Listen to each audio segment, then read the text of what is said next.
సాహితీ మిత్రులకు నమస్కారం. వనజ తాతినేని కథల ఛానల్కు సుస్వాగతం. విభిన్న కథల సమాహారం వనజ తాతినేని. ఈరోజు నేను వినిపించబోతున్న కథ ఎంఆర్ అరుణకుమారి రచించిన ఇంగ సెలవా మరి. కథ వినండి. ఇంగ సెలవా మరి. నీలా, ఎట్టుండావు? బాగుండావా? మే నువ్వు లేకుండా, నిన్ను చూడకుండా నేను ఎట్టా బాగుంటా అంటాండావు కదా. ఇంకా ఇన్నాళ్ళకు గుర్తుకొచ్చినానా అని కదా నిష్ఠూరపోతా అంటావు. నాకు తెలుసులేమ్మే నీ మనసు. ఏం చేసేది, దేవుడు మన మొగాన్నెట్ట రాసి పెట్టినాడు. ఈ పొద్దు పెద్ద పండగ కదా, పండగ నాడన్నా నీ దగ్గరకు రాకపోతే ఎట్లని మనసు కొట్టకలాడే. నీలా, ఈ పొద్దు శుక్రవారం కదా. శుక్రవారం తలకు నీళ్లు పోసుకుని, మొగమంతా పసుపు పూసుకుని, నొసట్న ఇంత పెద్ద కుంకుమ పెట్టుకుంటే చాలు, లచ్చిందేవి మాదిరి నువ్వు కళకళలాడిపోతాంటివి. ఇదో నీలా, నీకు మల్లెపూలంటే ఇష్టమని తెచ్చిన చూడు. ఒక మూర 30 రూపాయలంట. పోతే పోనీలే, పండగ గిరాకీ కదా, దినాము కొంటాండమా ఏంది? నీకు దుడ్లు అనవసరంగా ఖర్చు పెట్టడం అంటే ఇష్టం ఉండదని నాకు తెలుసులే. మన ఇంటికాడ గుండు మల్లెలు, నిత్య మల్లెలు పోస్తాయి కదా, మళ్ళీ కొని తెచ్చిండేదెలా అంటాండావు కదా. ఏడమే, ఆ చెట్లన్నీ ఎప్పుడూ ఎండిపోయాయి. నువ్వు ఎప్పుడు మంచాన పడితివో అప్పుడే వాటికి దిగులు పుట్టిపోయా. నీళ్లు పోసినప్పుడు, మొగ్గలు కోసినప్పుడు, పాదులు చేసేటప్పుడు, ఎండాకులు తుంచేటప్పుడు వాటితో నువ్వు మనిషితో మాట్లాడినట్లు మాట్లాడుతూ ఉంటివి కదా. చాలామంది పల్లె జనాలు, ఇంట్లో వాళ్ళు నువ్వు అట్లా చెట్లతో మాట్లాడేది చూసి నవ్వతా ఉండిరి, గేలిగడా చేస్తాండిరి. అయితే నువ్వు అదేమీ పట్టించుకోకుండా నీ పని నువ్వు చేసేదానివి. చెట్లు, పశువులు మనలాగా మాట్లాడలేవు గాని మనం చెప్పేది వాటికి అర్థం అవుతాయి. అయినా మా మాటలు మాకు అర్థం అయితే చాలు, మధ్యలో మీకేం బాధ అనేదానివి. నిజమేనేలా, నువ్వు చాలా తెలివిమంతురాలివి. బుద్ధి, ఓర్పు అన్నీ ఎక్కువే ఇచ్చినాడు దేవుడు నీకు. తన మన అని లేకుండా అందరినీ అక్కరగా చూసుకునే నీతో పశువులు, మొక్కలు కూడా అంతే అక్కరగా మాట్లాడతాయంటే ఆశ్చర్యకమేముందిలే. నీలా, నీలా, ఎంత పెద్ద కుటుంబం మనది.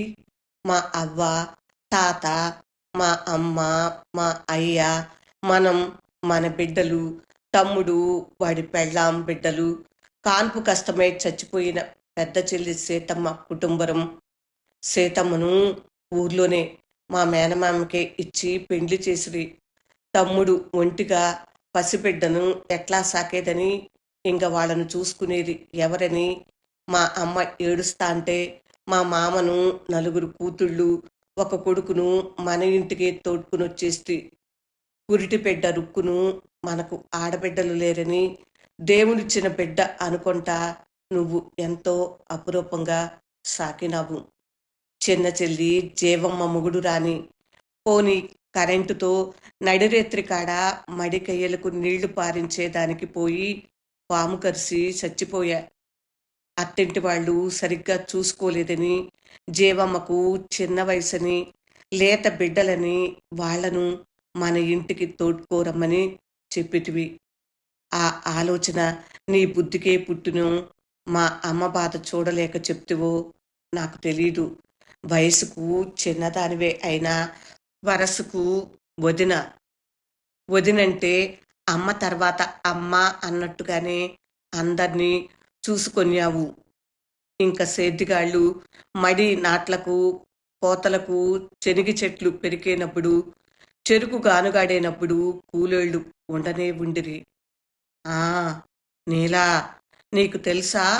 మన ఇంట్లో ఉండే సేద్యగాళ్లకు, పొలం పనులప్పుడు వచ్చే కూలోళ్లకు నువ్వంటే చాలా ఇష్టం. నీ చేతి వంట అంటే ఇంకా ఇష్టం. ఆ యమ్మ చేసే ఆ కూరన్నా ఎంత రుచిగా ఉంటాదో. ఒక ముద్ద సంగటి తినేవాళ్ళు కూడా 2 ముద్దలు తినాల్సిందే అనేవాళ్ళు లొట్టలేసుకుని తింటా. నీలా, నిజం చెప్పొద్దు. వాళ్ళు నిన్నట్ట పొగుడుతాంటే నాకు ఎంత సంతోషంగా ఉండేదో తెలుసా? అవసరం పడినా, ఆపద వచ్చినా నీలమ్మ దగ్గరికే పోవాలా. ఆ యమ్మతో మాట్లాడితేనే సగం ధైర్యం వచ్చేస్తాది. ఊర్లో ఎన్నో కుటుంబాల జగడాలు, అత్తా కోడలు, వదిన ఆడబిడ్డలు, మొగుడు పెళ్ళాలు నువ్వు చేసే పంచాయతీతోనే సద్దుమణగతాండే. నీ పేరు నీల అని కాదు, నాగమ్మ అని పెట్టిండాల మాయత్త. పల్నాటి నాయకురాలు నాగమ్మ కత్తిపట్టి యుద్ధం చేస్తే నువ్వు నోటి మాటతోనే యుద్ధాలు ఆపుతాండావు కదా. గర్వంగా అంటి నేను మురిపెంగా నిన్ను చూస్తా. అబ్బో, ఎంత సిగ్గుపడిపోయినావో. అప్పుడు పసుపు పచ్చని నీ మొగం, చెంపలు ఎర్రగా అయిపోయి ఎంత ముద్దొచ్చేసిందో. ముద్దు కూడా పెట్టేదును. ఏం చేసేది? ఇంటి నిండా మనుషులే కదా. నేలవేణమ్మా నా బిడ్డలకే కాదు, నా ఇంట్లో వాళ్ళకంతా అమ్మ కదా. అందరినీ, అన్ని పనులు సుధారించుకుని ఏ నడిజాముకో నా పక్కకు వస్తేనే కదా నా ముద్దు ముచ్చట తీరేది. పిల్లోళ్ళు పెద్దవతా అంటే మనం అమ్మ అయ్యలుగానే మిగిలిపోయినాము. మొగుడు పెళ్ళాలమన్న మాటే మరిచిపోతిమి కదా నీలా. 4 కుటుంబరాల బాధ్యత మన మీద ఉండే. వ్యవసాయం పనులతో నాకెప్పుడూ తీరిక లేకుండే. 8 మంది పిల్లకాయల చదువులు, వాళ్ళకు కావలసిన పుస్తకాలు, గుడ్డలు, స్కూలు, కాలేజీ టయానికి క్యారేజీలు కట్టడం, ఇంట్లో వాళ్లకు, కూలోళ్లకు వంటలు. ఎప్పుడూ వంటింట్లోనే ఉండేదానివి. పొయ్యిలో నిప్పు రేయింబగలు రగలతానే ఉండేది కదా. ఇంట్లో వాళ్లకు ఎవరికి ఏ అవసరమైనా, ఏం కావాల్సినా నిన్నే అడిగేటోళ్ళు. సరే, ఆయనకి చెప్తా, నాయనకు చెప్తా, మామకు చెప్తా, పెద్దయ్యకు చెప్తా, అన్నకు చెప్తా అని వాళ్లకు చెప్పేదానివి కానీ నాకేమీ చెప్పేదానివి కాదు. వాళ్ళు అడిగినవి వాళ్లకు తీసిచ్చేదానివి, దుడ్లు ఇచ్చేదానివి. ఇచ్చే ముందు నాకు చెప్పేదానివి కానీ ఒకసారి నేను అడిగిన అన్నీ నువ్వే చేస్తా ఉండావు, చూసుకుంటా ఉండావు. మధ్యన నా మీదేలా చెప్తావు? అదేందబ్బా అట్లంటావు?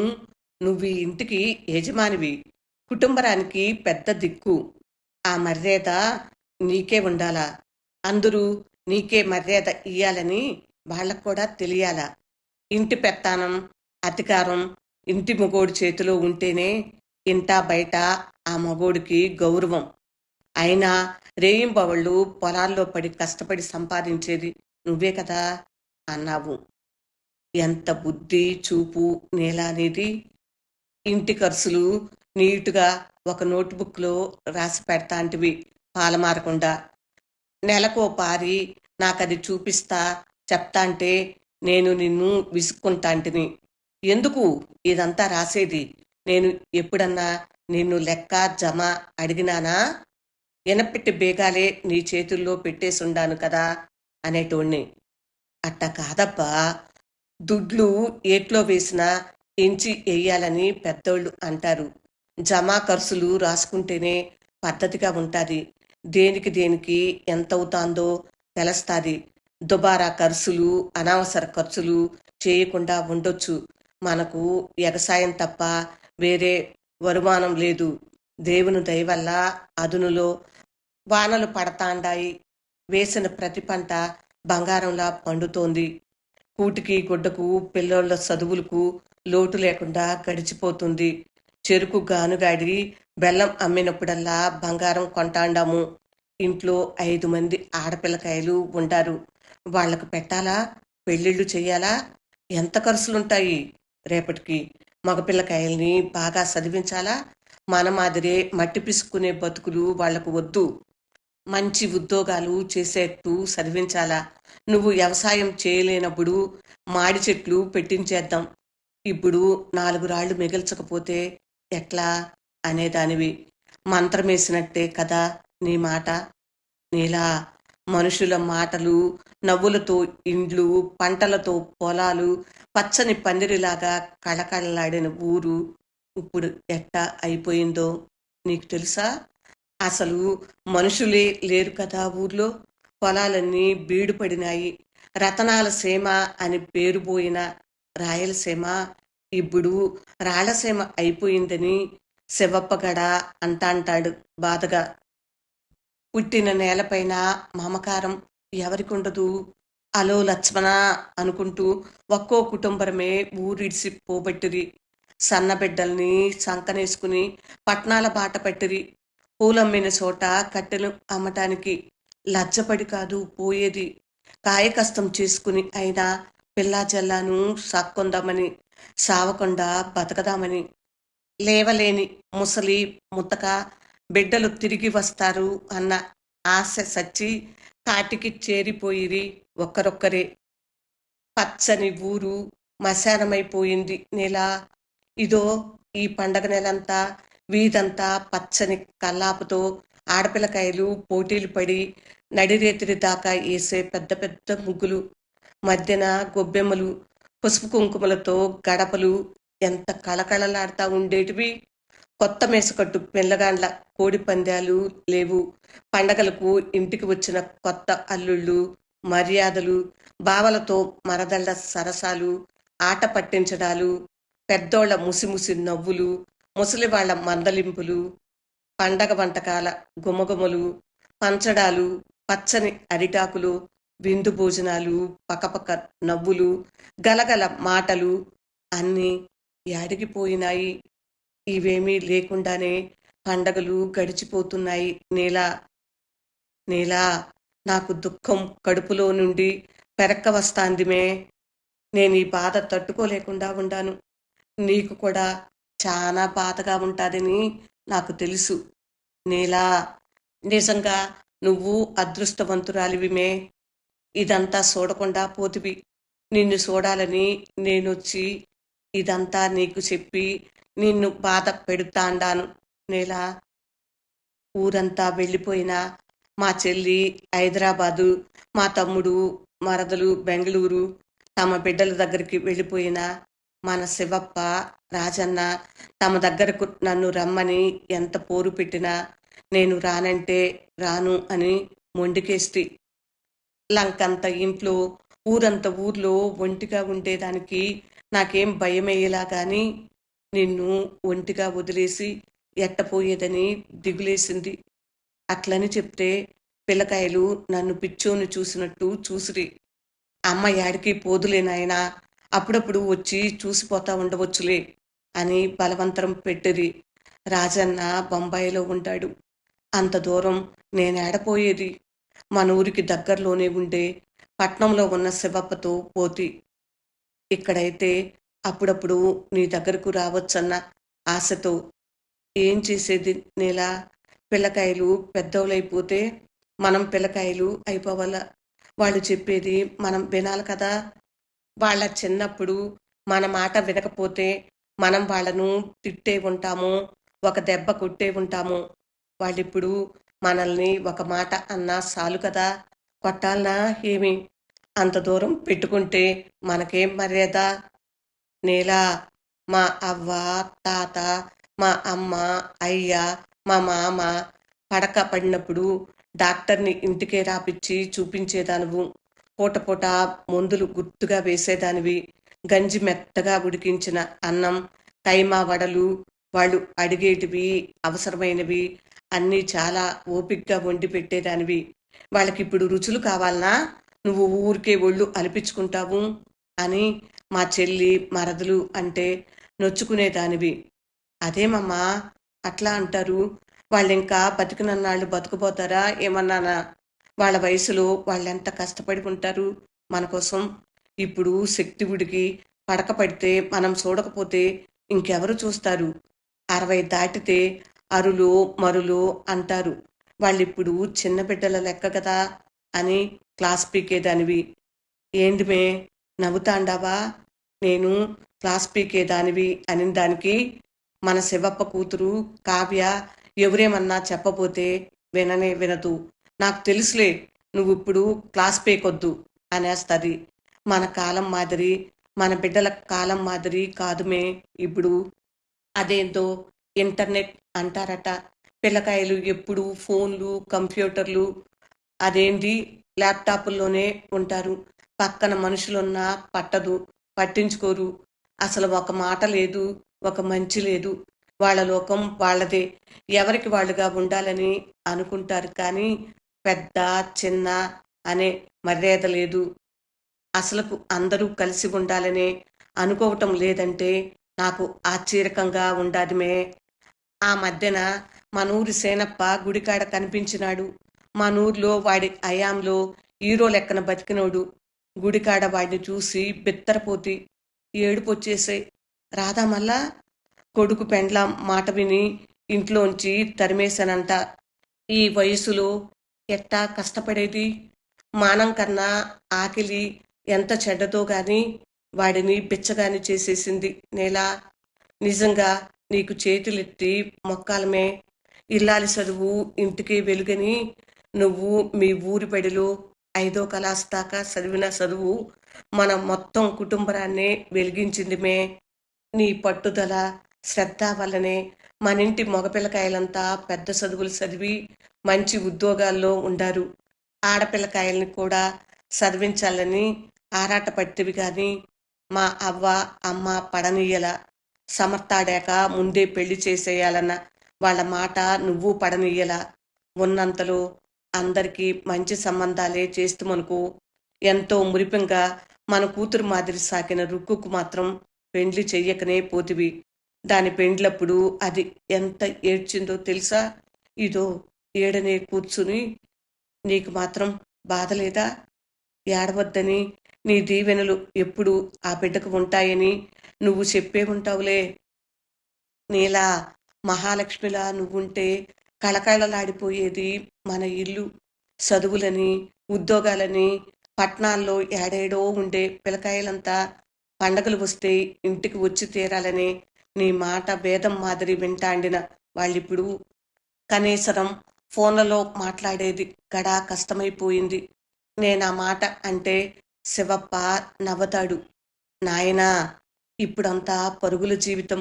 వాళ్ళ ఇంట్లో వాళ్ళతో మాట్లాడేదానికే తీరిక ఉండదు.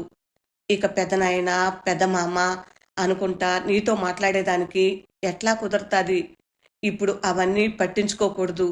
ఎవరన్నా కనబడి హాయ్ అంటే హాయ్, బాయ్ అంటే బాయ్ అనాలా, అంతే అంటాడు. అట్లా తామరాకు మీద నీటి బొట్టులాగా మనం ఉండగలమా నేలా? మన ప్రేమలు మనల్నట్టా ఉండనిస్తాయా?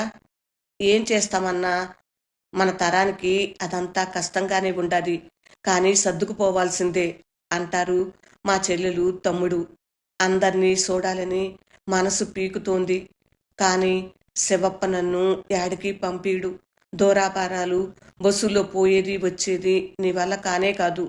వయసైపోయింది కదా నాయనా, నేనే ఎప్పుడన్నా కారులో తోడ్కోపోతాలే అంటాడు. కానీ తోడ్కోబోయే తీరుబాటు ఏది? ఇదే మాట వాళ్ళ పిల్లకాయలు కూడా అంటారని మా చెల్లి, తమ్ముడు చెప్తా అంటారు బాధపడతా. ఇంక కలిసి పుట్టబోతామా, కలిసి పెరగబోతామా, మేము ఒకరినొకరు చూసుకునే వీలు కూడా లేకపోయని నాకు చాలా బాధే. ఏం చేసేది? నన్ను ఇంటికి మహారాజు మాదిరి నిలబెట్టినా నువ్వు లేవు. 10 మందికి బువ్వ పెట్టిన నా చేతులు చేవ చచ్చినాక నేనింకా అధికారం చెలాయించతగునా? మనం ఎవరికి తల వంచకపోయినా కాలానికి, అది చేసే నిర్ణయానికి తలొగ్గక తప్పదు. బతుకు ఏమిస్తే అది తీసుకోవాలా, అనుభవించాలా. అదే జీవితం అని నువ్వు ఎప్పుడు అంటా ఉన్న మాటలు, జీవిత సత్యాలు గుర్తు చేసుకుంటానే ఉంటాను నేలా. మనూర్లో తిరిగినంత స్వేచ్ఛ పట్నంలో యాడిది? జైలు మాదిరి ఇంట్లోనే పడి ఉండాలా. అందులో ఇప్పుడు కరోనా అనే రోగం వచ్చి జనాలు ఇళ్లలో నుండి బయటకు వచ్చేదానికి భయపడి చస్తాండారు. అసలుకి పొద్దు నేనేడకు వచ్చేదానికి శివప్ప, విద్యమ్మ ఒప్పుకోనే లేదు. సంవత్సరానికి ఒక పారన్నా వెళ్ళి చూడకపోతే అమ్మ బాధపడదా? మీరు రావద్దులే, నేను మాత్రం వెళ్ళాల్సిందే అని ఒట్టుపెట్టి వచ్చేస్తి. ఇదో మూతికి గుడ్డ కట్టుకోవాలా, చేతికి శానిటైజర్ పూసుకుంటూ ఉండాలా, బయటకు పోయి వస్తే స్నానం చేయాలా, ఎవ్వురిని దేన్ని తాకకూడదు. నవతాండావా నేలా? ఏం చేసేదిమే? బతుకులిప్పుడు దినదిన గండం, నూరేండ్ల ఆయుస్సు అన్నట్టుగా భయం గుప్పిట్లో తనకలాడుతాండాయి నేలా. అందుకే అన్య నువ్వు అదృష్టవంతురాలివి అని ఇవన్నీ చూడకుండా సల్లంగా పదోళ్ల జనంతో ఊరేగింపైపోతువి. ఇప్పుడు సస్తే 10 మంది కాదు కదా, పాడి మోసే నలుగురు కూడా లేని పాడుకాలం వచ్చింది నేలా. సరేలే నేలా, నీతో మాట్లాడుతా ఉంటే టైమే తెలియలేదు. నీకు ఇష్టమని నీకని తెచ్చిన బెల్లం పొంగలి నేనే తినేసిన. నువ్వు చేసినట్టే ముంత మామిడి, ద్రాక్ష, యాలక్కాయలు వేసి చేసిమంటి విద్యమ్మను. పాపం పండగ కదా, పనెక్కువ ఉన్నా పొద్దున్నే లేసి చేసిచ్చింది. నీకోసం సరిగంచు చీర కూడా తెచ్చింది మే. నాకు చూపించింది. ఎర్రంచు పచ్చ చీర భలే బాగుండాది. నువ్వు గనక కట్టుకుంటే ఎంత బాగుంటావో, రామచిలక మాదిరి. "హ్మ్, దేనికన్నా రాసిపెట్టి ఉండాలి" అనేదానివి. అది నిజమేనేలా? నిన్ను వదిలిపోవాలంటే నాకు మనసు రావటం లేదు. నేను పోతాను అంటే నీకు బాధే, నాకు తెలుసు. అందుకే అచ్చంగా నీ దగ్గరికే వచ్చేసే దినం కోసం నేను ఎదురు చూస్తుండాను. దినాము భగవంతుని త్వరగా నా నేల దగ్గరకు నన్నగడా తీసుకుపోమ్మని మొక్కతాండాను. ఆ దినం ఎప్పుడు వస్తుందో, నీ పక్కనే సల్లంగా ప్రశాంతంగా ఎప్పుడు పడుకుంటానో. శివప్ప, రాజన్నలకు ముందే చెప్పేసి ఉండాలి మీ అమ్మ పక్కనే నన్ను వేయాలని. నేలా, ఎన్నాళ్ళాయే నేనెట్టా మనసు విప్పి మాట్లాడి. నాకిప్పుడు ఎంత సంతోషంగా ప్రశాంతంగా ఉండాదో తెలుసా నేలా. నేను ఇక మీదట అప్పుడప్పుడు వస్తా ఉంటాలే. సరే మళ్ళైతే నేను పోయొస్తా నేలా. ఇదో నీ చుట్టూ కారము మా అవ్వ, తాత, మా అమ్మ, అయ్య, పెద్ద చెల్లి, మామ అందరూ ఉండారు కదా, భయమేం లేదులే. మరింక రాణిగారు, నీలవేణమ్మ గారు సెలవిప్పిస్తారా నేలా? ఏదో గుండెకాయ బరువుగా నొప్పిగా అనిపిస్తాండాదిమే. లేయలేకపోతుంటాను. కొంచేపు నీ మింద పడుకుంటా నేలా. నా కండ్లు మూత పడతాండాయి, అయినా నువ్వు కనపడతాండావు. నీ నవ్వెంత సల్లగా ఉండాదిమే, నా గుండె సల్లబడేనట్లు. నీ ఒడిలో పడుకుంటే బాగుండాది. ఇట్లే పడుకొని నన్ను లేపొద్దు. ఇంక సెలవా మరి. ఎంఆర్ అరుణకుమారి గారి రచన విన్నారు కదా ఫ్రెండ్స్. ఈ కథ మీకు నచ్చిందా? నచ్చినట్లయితే లైక్ చేయండి, షేర్ చేయండి మీ బంధువులకు, స్నేహితులకు. ఇంకా నా ఛానల్ సబ్స్క్రైబ్ చేయనట్లయితే సబ్స్క్రైబ్ చేయండి. ఇలాంటి విభిన్నమైన కథలన్నింటినో ఈ ఛానల్లో పొందుపరిచి ఉంచాను. 2-3 కథలను కూడా వింటూ ఉండండి. విని మీ అమూల్యమైన స్పందనను కామెంట్ బాక్స్లో తెలియజేస్తూ ఉండండి. ఎదురు చూస్తూ ఉంటాను. మరొక విభిన్నమైన కథతో మళ్ళీ రేపే వచ్చేస్తాను. అప్పటి వరకు సెలవ మరి. విభిన్న కథల సమాహారం వనజ తాతినేని. పూర్తిగా విన్నందుకు, వింటున్నందుకు హృదయపూర్వక ధన్యవాదములు. నమస్తే.